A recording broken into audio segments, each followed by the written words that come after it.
का जीवन होता है। जब एक सिविलियन लड़का और आजकल लड़कियां भी जब डिफेंस सर्विस को ज्वाइन करते हैं तो वो सिविलियन होते हैं, लेकिन उनको फौजी बनाने के लिए ट्रेनिंग शुरू होती है। और याद रखिएगा कि military, army, air force, army, navy, air force, ये जो सर्विसेज हैं, उसके बाद पुलिस की सर्विस, पैरामिलिट्री, बीएसएफ वाला, जितने भी हमारे फोर्सेस हैं, उन सब की ट्रेनिंग फिजिकल एक्टिविटीज द्वारा होती है। उनको एसी वाले कमरों में बैठ के पढ़ाया नहीं जाता है।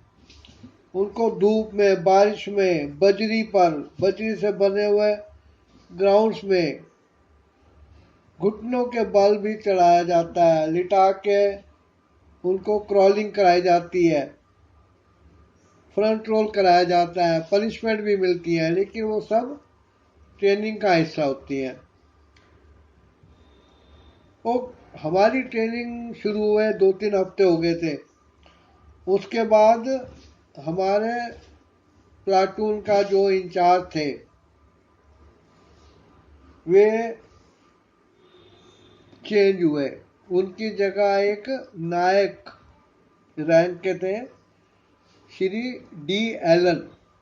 फौज में श्री वीरी नहीं कहा जाता, लेकिन अब मैं घर आ गया हूँ तो मुझे भी श्री कहने की आदत हो गई है।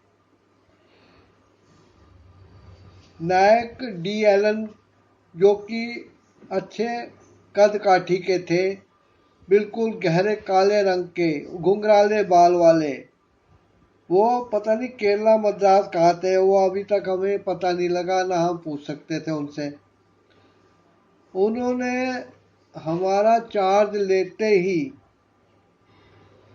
हमें ऐसी दुलत्तियां लगाई, ऐसी सजा दी, इतना दौड़ाया भगाया कि हमारे साथी लोग उनको जल्लाद के नाम से आपस में कोड वर्ड से बात करते थे, लेकिन उनके सामने उनको सारी कहते थे।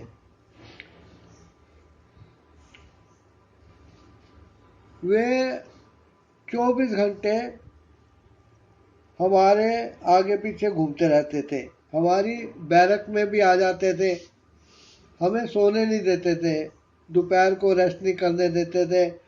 अगर 15-20 मिनट, आधे घंटे का रेस्ट टाइम हो और खाने का टाइम हो तो वो हमें कुक हाउस के सामने ही धूप में खड़ा कर देते थे, 3-3 में फॉलन, और उनका ऑर्डर होता था विस्टल मार के, और वो हमें धूप में खड़ा करके रखते थे। उसके बाद जब कुक हाउस बंद होने के लिए पतीले का ढक्कन कड़छी से बजाया जाता था, तब वो हमें छोड़ते थे। हम कैसे भी खा पी के वापस ग्राउंड में आ जाते थे। उनसे लोग बहुत परेशान थे, बहुत ही तंग। मैं खुद जब 10 दिन की बेसिक लीव पे घर आया तो मेरे सारे जान पहचान वालों ने, मोहल्ले वालों ने, मम्मी पिताजी, भाई बहन, मामा मामी, नाना नानी, सब ने यही कहा कि क्या बात है, तुम इमरजेंसी में बंद तो नहीं थे। 1976 की बात है ये। मैं उनको कहता था इमरजेंसी बंद होता तो ये हाल ना होता। मैं तो उससे भी बड़ी एक खुली जेल में से छुट्टी काटने आया हूँ। हमें बहुत परेशान किया जाता था। उनको हम बहुत क्रूर किस्म का इंस्ट्रक्टर मानते थे और उनसे बच के ही रहते थे। कभी हमने उनकी तरफ देख के उनको ऐसे तक नहीं किया। हम आँख झुका के good morning sir, good afternoon, okay sir, right sir, right sir.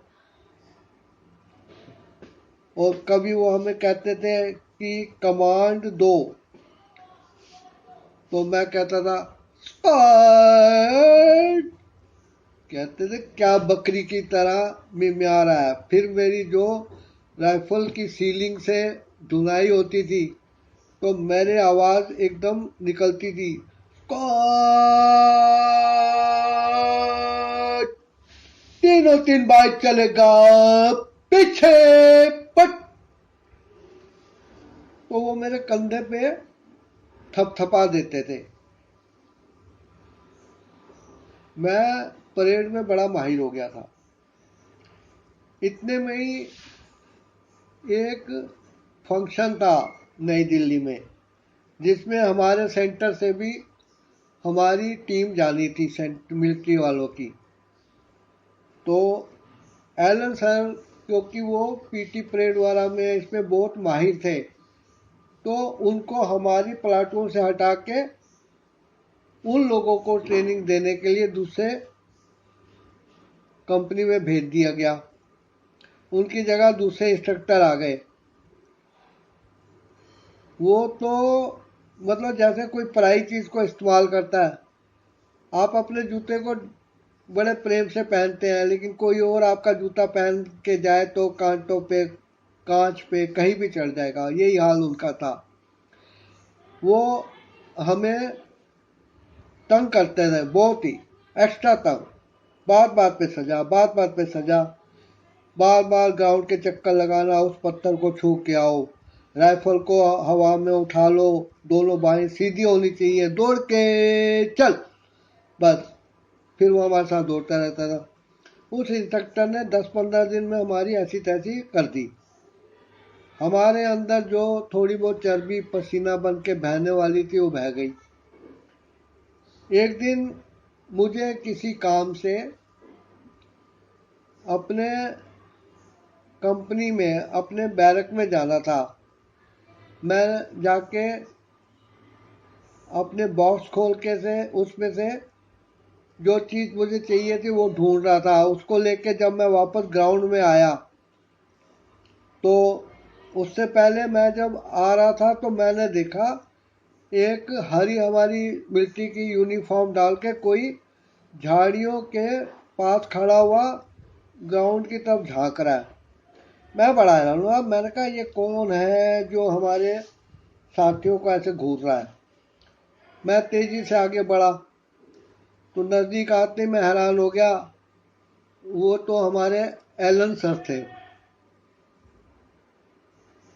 वे दो झाड़ियों की जो पत्तियां आपस में मिली हुई थी, उनको थोड़ा सा हटा के उनमें गैप बना के उसमें से देख रहे थे ग्राउंड की तरफ, जहां मेरे साथी गिरते पड़ते परेड कर रहे थे। और इंस्ट्रक्टर जो टेम्परेरी आया था, वो बुरी तरह उनको गालियां माँ बहनों की दे रहा था और कह रहा था मैं तुम्हें घर भिजवा दूंगा। तो मुझे बड़ी हैरान हुई, लेकिन गलती से मेरा हाथ उनके कमीज से छू गया। वो एकदम अचकचा के पीछे हटे और मुझे देखने लगे। मैं हैरान रह गया। उनकी गाल पर आंसू बह रहे थे, आंखें भीगी हुई थी, और वो पत्थर दिल इंसान क्यों रो रहा है ये मैं तो समझ ना पाया। मैंने उनको कहा सर, मेरा नाम लेके बोले चिंता मत करो, थोड़े दिन की और बात है, सह लो, मैं जल्दी वापस आ रहा हूँ, उनकी ट्रेनिंग पूरी होने वाली है। मैं बड़ा हैरान रह गया।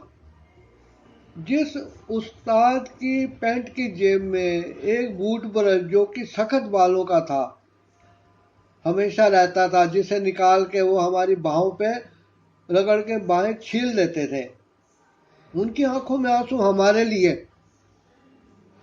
मैं जब ब्रेक हुआ और मेरे साथी बाहर आए, तो मैं भी कपड़े बदलने के लिए अपने सामान के नज़दीक गया। तब मैंने सबको बताया कि डी एलन सर तुम लोगों को देख के बहुत रो रहे थे, उनकी आंखों में आंसू बह रहे थे, और उन्होंने कहा है।